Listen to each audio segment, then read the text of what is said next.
ಪ್ರಿಯ ಬಂಧುಗಳೇ, ನಮಸ್ತೆ. ಹೇಗಿದ್ರೆಲ್ಲರೂ ಬಂಧುಗಳೇ?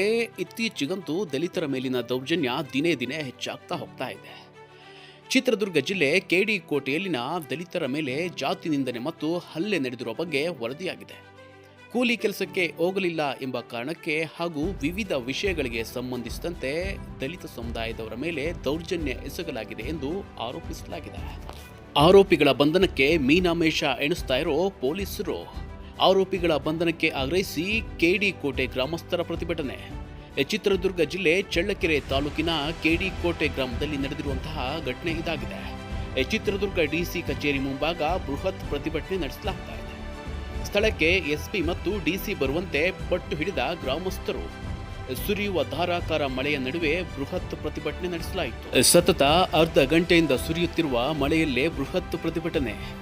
ಮಳೆಯಲ್ಲೇ ಉರುಳು ಸೇವೆ ಮಾಡಲು ಮಹಿಳೆಯರು ಯತ್ನ. ಸ್ಥಳಕ್ಕೆ ಬಂದ ಎಡಿಸಿ ಕಾಲಿಗೆ ಮುಗಿದು ಆರೋಪಿಗಳ ಬಂಧನಕ್ಕೆ ಆಗ್ರಹ ಮಾಡಿಕೊಳ್ಳಲಾಯಿತು. ಮನವಿ ಸ್ವೀಕರಿಸಲು ಬಂದಿದ್ದ ಎಡಿಸಿ ಕುಮಾರಸ್ವಾಮಿಗೆ ತರಾಟೆಯನ್ನು ತೆಗೆದುಕೊಳ್ಳಲಾಯಿತು. ಮಳೆಯ ನಡುವೆ ನ್ಯಾಯಕ್ಕಾಗಿ ಅಂಗಲಾಚುತ್ತಿರುವ ಮಹಿಳೆಯರು. ಮಳೆಗೆ ನೆಂದು ಕೆಲ ಮಹಿಳೆಯರು ಅಸ್ವಸ್ಥ ಆಸ್ಪತ್ರೆಗೆ ರವಾನಿಸಲಾಗಿದೆ. ಅಸ್ವಸ್ಥಗೊಂಡ ಮಹಿಳೆಯರನ್ನ ಪೊಲೀಸ್ ಜೀಪ್ನಲ್ಲೇ ಆಸ್ಪತ್ರೆಗೆ ರವಾನಿಸಲಾಯಿತು.